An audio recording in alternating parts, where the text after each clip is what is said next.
Assalamualaikum warahmatullahi wabarakatuh. Salam sejahtera buat kita semua. Salam, Om Swastiastu, Namo Buddhaya, salam kebajikan. Balik lagi di channel YouTube Ohib Safi, pakar bola momentari sepak bola dengan kebahagiaan. Masih di suasana hari raya, ya, suasana kemenangan. Kembali Barcelona meraih kemenangan.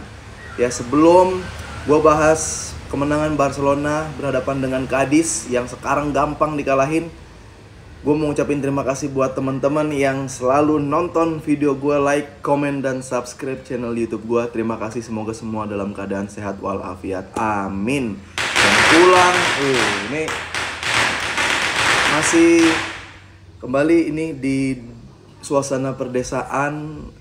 Bahkan anak-anak merayakan kemenangan Barcelona dengan memasang mercon. Nah, kembali sekarang Barcelona udah gampang menang lawan Cadiz. Kalau caranya sudah tahu, ini yang gue harapkan dari Barcelona. Ketika ada musuh yang alot, yang susah ditembus, yang sedikit banyak udah tahu gimana cara berhadapan dengan Barcelona dengan mendelay bola, main kotor, ultra defense, tapi Barcelona sudah bisa menangani hal itu ya dengan tidak terlalu banyak mengontrol bola, memberikan sesekali kesempatan pada lawan untuk menyerang sehingga ada ruang terbuka. Dan itu terjadi ya pasti kalau bukan bisikan dari Xavi dan tentunya dari Oscar, sang caretaker atau pengganti Xavi atau asisten pelatih Xavi, yang kemungkinan dia adalah orang yang memiliki ide-ide banyak ketika berhadapan dengan tim yang bertahan. Karena berarti udah 5 lebih pertandingan yang dilalui tanpa Xavi, Oscar selalu menunjukkan kemenangan. Oke. Nah, tapi sebenarnya masih banyak permasalahan Barcelona. Masih banyak permasalahan Barcelona selain punya Frenkie de Jong. Iya. Sorry nih. Gue terlihat kayak haters Frenkie ya, tapi gimana pun hasilnya tanpa Frenkie Barcelona berhasil meraih kemenangan. Tapi ya tetap deg-degan.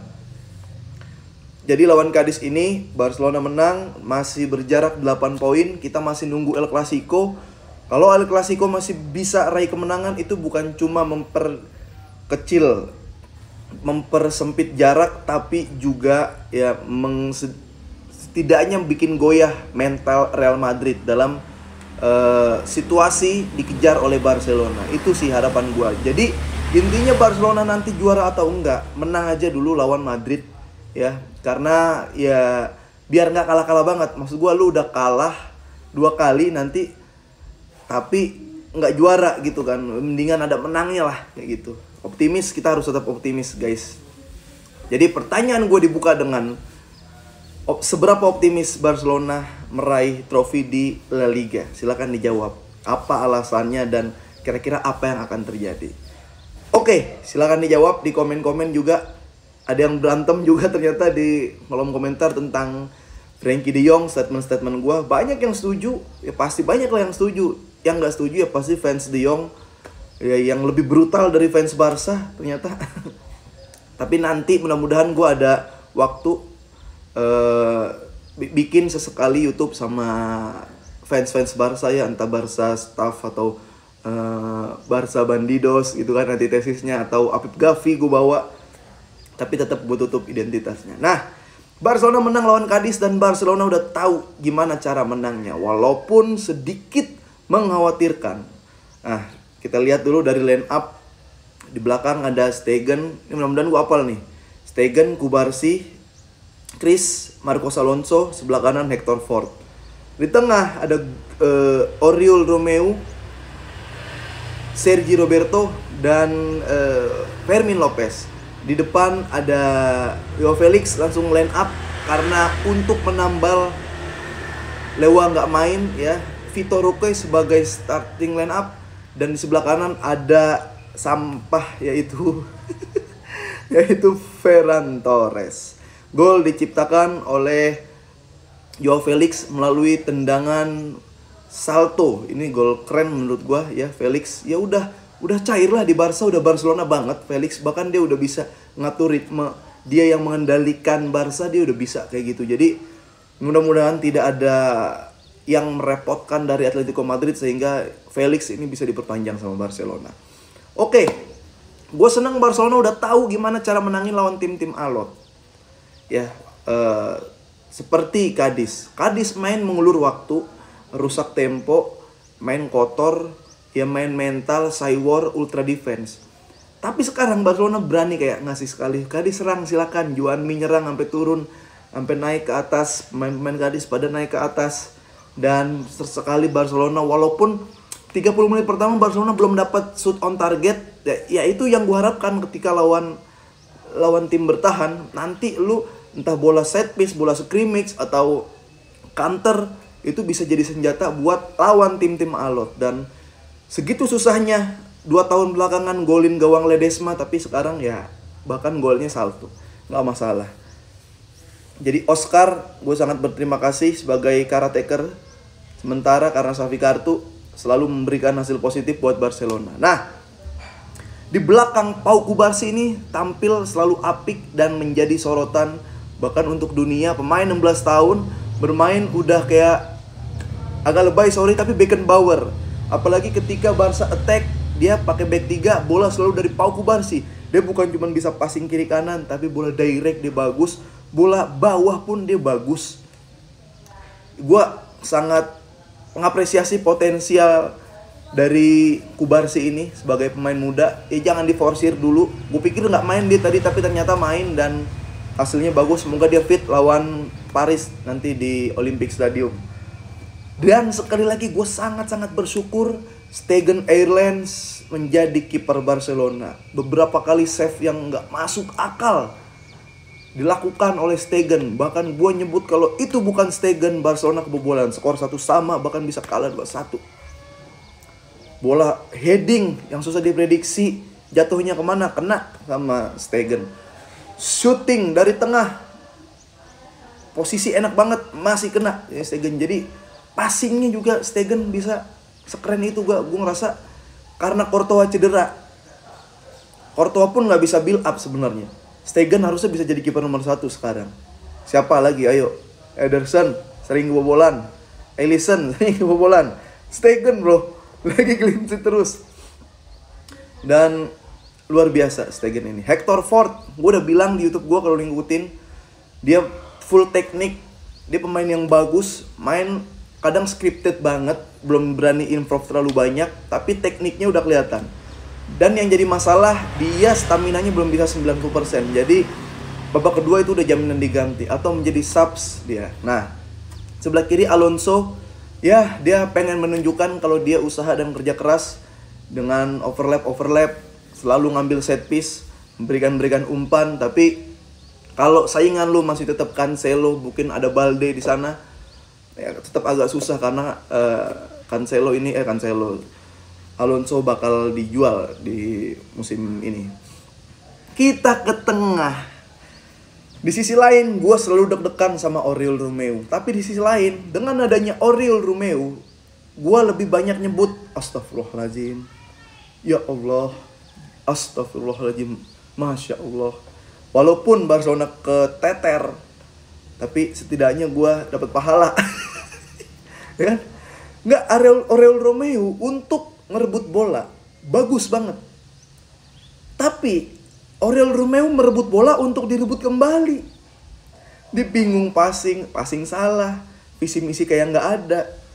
Jadi untuk DM murni, jadi breaker, pemutus serangan, Oriol Romeu bagus. Tapi setelah itu ngapain dia nggak tahu. Dia ngambil bola buat diambil lagi. Ya, di passing, kalau teman nggak ada yang nyamperin, pasti kerebut.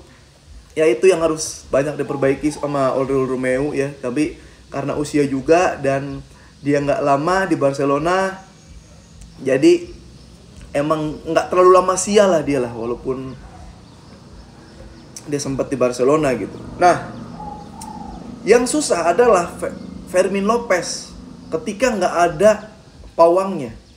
Fermin Lopez pemain bagus, tapi kalau unit di tengah jelek, dia ikut jelek. Unit di tengah Roberto dan Oriol Romeu. Roberto buat diri sendirinya aja udah bingung, apalagi ngatur ritme buat tim. Dia nggak bisa jadi leader lagi di lini tengah. Makanya babak kedua ditarik ke back kanan.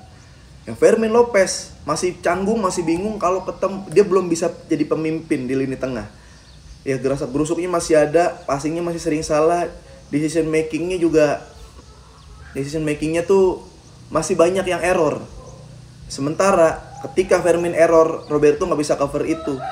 Ketika Fermin error, Romeu nggak bisa cover itu. Yang bisa hanya merebut bola, belum tentu dapat atau bisa bikin bahaya. Jadi Fermin Lopez pemain yang bagus, tapi kalau unitnya lebih bagus, dia lebih terlihat hidup. Kalau unit seperti Roberto, Romeu gitu, ya sama aja Barcelona nggak pakai gelandang. Ya itu yang terjadi. Untung kita punya Joao Felix di depan, ya dia bisa inverted ke tengah, dia bisa tarik ke dalam, narik pemain bisa, one by one bisa, lewatin 1-2 pemain bisa, ngatur ritme, jadi holding pun dia bisa, nahan bola dulu, di hold dulu. Sayang nggak ada Lewa di situ, satu paket, gue pengen di paket Lewa, Felix udah.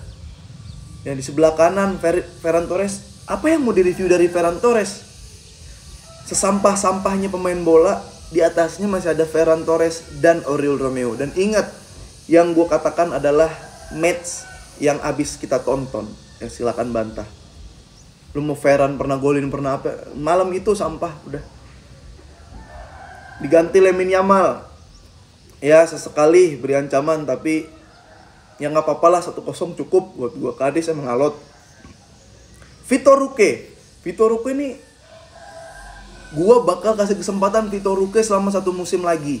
Karena musim ini dia main gak di tempat posisi asli. Dia main ketika tim lagi gak di atas angin. Dia main ketika lagi unitnya kurang memadai.